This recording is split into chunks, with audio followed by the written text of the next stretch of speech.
Welcome back from the break, Rams, into another week of the Red Zone. I'm Ethan Bird. And I'm Sydney Wicker. Ethan, we have some unfortunate news from the CSU football team. This week it was just announced quarterback Collin Hill will be out for the remainder of the season due to a torn ACL from this play from last weekend's game versus Arkansas. Now after the game, head coach Mike Bobo shared his emotion on Hill's injury. Our kid's special, special. Got his knee hurt and then he comes back out there, he's got a headset on, he's encouraging. I mean, he's a special kid, and he's made up of the right stuff. Ethan, it was really tough to see Mike Bobo get through that. You can see he almost tears up a little bit in that press conference, but this is Collin Hill's third torn ACL in his left knee. Kind of a tough pill to swallow. I mean, who wouldn't tear up after that? Collin, he's a warrior, and it's been such a pleasure, I think, for all of us to have been able to watch him throw the ball for CSU last year and into this year, and it's just heartbreaking. The kid, he's already fought back from one torn ACL, and then he gets another. I mean, Mike Bobo said earlier today in a presser that right after that hit, Collin knew that he tore it. But the special thing about Collin is he was back there. Like Bobo said, he was right back out there on the field with the headset on. He was taking care of his teammates. So it's just a tough thing to happen to such a special guy.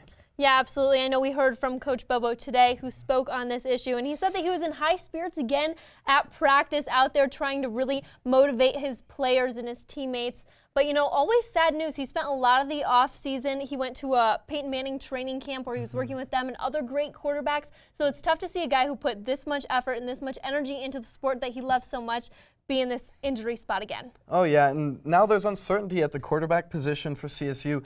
I mean, you have Patrick O'Brien. I like to call him Patio. Big Patio. Kid's a unit. He's huge. So I'm kind of excited to see him play. I mean, it's not the best circumstances. I mean, but the guy was set to be the starter at Nebraska before he transferred over here. So he's got the skills, and if he has enough time to practice with the ones this whole week, things might not be too bad. Absolutely. I mean, they are playing Toledo, yeah. So not their toughest competition on the schedule this year, but we'll have to see what happens. Absolutely. Well, on to other football news. The Bears finally have a kicker. A walk-off field goal seemed to be the Broncos' demise, but Sydney and I have a couple of other ideas. Yeah, Ethan, that was a tough loss for the Broncos. Needless to say, there's a lot they need to work on, and last week we went into some of our keys for what they need to do. We have new keys for this week. I'm going to start with my key. They need to do something on third down. Oh, absolutely. The Broncos need to convert on third down. They were 3 for 14 versus the Bears this week. That is completely unacceptable. You have Cortland Sutton, you have Emmanuel Sanders, throw to those guys. Or give the ball to Philip Lindsay, let him run up the field. I don't get what's not working for Joe Flacco in this offense. Well, and they didn't even get Cortland Sutton the ball until the second half. He was targeted once in the first half and didn't get his first catch until the second. And there were a lot of punts in that first half, and I feel like a lot of Broncos fans would agree that you need to give Cortland the ball in third and long situations. Absolutely, and when you are in that third down position, run with it. You have that time, and especially when it's a 3rd and 1 situation, 3rd and 2, you 100% should be getting that every single time. It's pretty unacceptable to be doing that. So, I mean, the Bears, good defense to them. Props to them for shutting down the Broncos, but tough to see them in that position. Now I know you have another key for this offense. My key is you have to keep Garrett Bowles from holding. I mean, my goodness, 4 holding calls just on Sunday. That's the most for a single offensive lineman since 2014. But here's the kicker on that. Here's the kicker. 2 of those holding calls, he had 2 more holding calls that were declined. It would have been 6.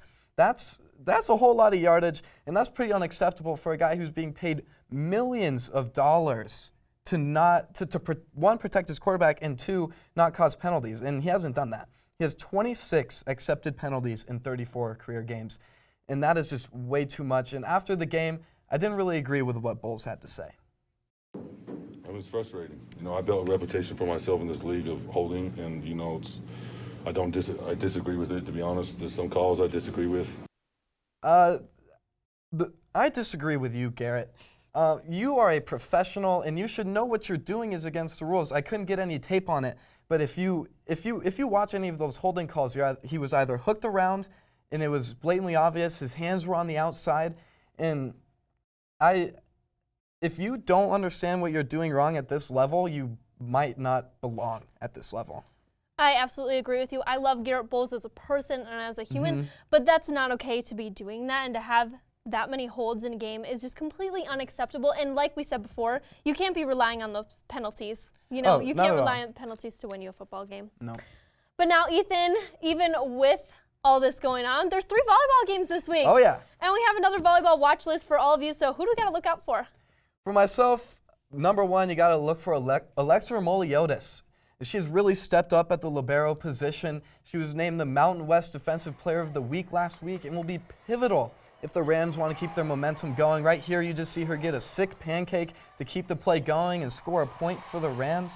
And up next here, it's a diving play. She's been a solid member on the defensive side for the Rams, and if they want to keep this momentum going, she's got to be up to par. No, absolutely. And with the Oregon State game, Meliodas needs to watch out for number 14 for Oregon State, Corey Cheshire. Cheshire has 77 kills on the season with 28 blocks. The middle blocker comes in at 6'1". She's definitely someone you got to look out for. Oh, yeah. 77 kills. Who's going to stop that? Your libero. And I think she's going to keep an eye out for all of that. And I think Alexa will step up for the team in that game. No, absolutely. And I'm hoping to see them really step up and kind of see that matchup play out. I think that'll be fun. And now I also see Paulina Hogard-Jensen coming in clutch for the Rams in these next few games. The middle blocker had 22 total attacks against CU last week and hit 78% against FAU earlier this season. If she gets her grind going, Hogard-Jensen is a really tough competitor. However, on the other side of Hogard-Jensen, she has a big matchup this week. Going into the Cal Poly game, Maya Dvorak has been key for the Mustangs. The outside hitter has 130 kills on the season and 333 total attacks. She's coming in hot. And the Mustangs, obviously, they are feeding her. Those are numbers that are almost unprecedented this early in the season for college volleyball. And you have to stop her. Paulina's going to have to get some big blocks up against Maya. Oh, yeah, absolutely. I'm curious to see how all these teams do. They do have a game against UNC. We didn't bring up any players for that one. But UNC's coming off of a loss, so we'll have to see it. They're either going to come in with a lot of anger against the Rams, or they're going to come in really excited, or like really down on themselves and not able to. But the Rams are coming off of an exciting win against Boulder, double win actually. Yeah, two of them. So we'll have to see how they play out. Absolutely. And now, Rams, it's time for another week of Tell Me I'm Stupid. So, Ethan, what do you got for me this week? Okay, Sydney, tell me I'm stupid, but this is something that I really believe in. And so tell me I'm stupid, but professional hockey teams do not belong in cities where it doesn't snow. I honestly believe this. This is a hill I'm willing to die on. It just doesn't make sense to me. Okay, I kind of agree with you here. Really? I don't really think you're stupid. But I grew up in Motor City, so, you know, I'm a Red Wings fan, but I agree. I feel like when it's colder there in that atmosphere, it makes hockey 10 times better. And the reason they're so big on hockey, I feel like, because it's always cold. I know. And those winters are so harsh. Like, what kid in Phoenix, Arizona, where the Coyotes are, what kid there grows up playing hockey on a frozen lake? I mean, come on. Yeah. That just doesn't, it doesn't register to me. Like, if there wasn't a dome around the Coyotes arena, all the ice would melt. And I think a lot of this, if you grow up in a city like Arizona where it never snows, where does your passion for hockey come from? That's what I'm saying. Where do you get excited? Who's playing hockey at that level? Well, it's people, I guess, who have seen snow, and maybe they get tired of it and they go to Arizona. But yeah, it's just something I've never understood. I think it's a disrespect to where hockey came from, and hockey came from places with ice, and that's where hockey belongs. Well, I see you're very passionate about hockey, but I think sports belong everywhere and everyone should be included. Okay, so I'm just a little stupid? Just a little. Okay. Well, Rams, that is all we have for you this week. Thanks for tuning in to another episode of The Red Zone. And to stay updated on more sports throughout the week, be sure to follow us on Twitter and Instagram at sports_CTV.